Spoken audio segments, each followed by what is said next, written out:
అందరికీ నమస్కారం.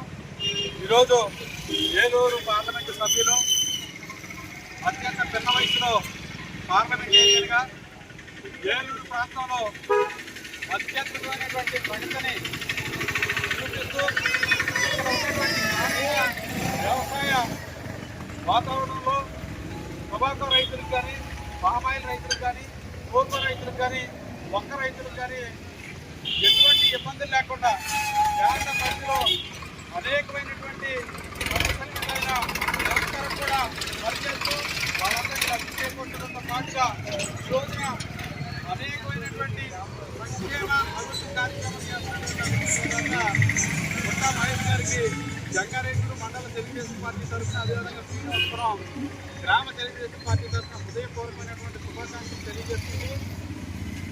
వారు నిండు నూరేళ్లు ఆయురారోగ్యాలతో ఉండాలని, ఏదైతే ఇటీవల ఆయనకి జరిగినటువంటి ఇబ్బంది ఉందో మరి మనందరికీ కూడా తెలుసు.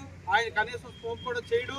అలాంటిది బ్లడ్ శాంపుల్ తీసుకోకుండానే బ్లడ్ శాంపుల్ తీసుకున్నట్టుగా ఏదైతే తప్పుడు రిపోర్ట్ చెప్పారో అవన్నీ కూడా కాలగర్భంలో కలిసి ఆయన మరి ఆ యొక్క కేసు అన్నిటి నుంచి బయటకు వచ్చి ముచ్చులాగా కడిగి ముచ్చులా బయటకు వచ్చి మరలా ఏలూరు పార్లమెంటు ప్రజలందరికీ కూడా అందుబాటులో అనేకమైనటువంటి కార్యక్రమాలు చేస్తారని, చెయ్యాలని భగవంతుని కోరుకుంటూ మరి అవకాశం ఇచ్చినటువంటి మండల ఉపాధ్యక్షులు గొల్లమల్ల శ్రీనివాసరావు గారికి హృదయపూర్వకమైనటువంటి ధన్యవాదాలు తెలియజేసి ఈ కార్యక్రమం ఏర్పాటు చేసినటువంటి ఎల్కే ప్రసాద్ గారికి అభినందన తెలియజేస్తూ అందరం కూడా ఒకసారి హ్యాపీ బర్త్డే అంటాను. ఎంపీ సార్ అనంటే happy birthday MP sir, happy birthday MP sir, happy birthday MP sir.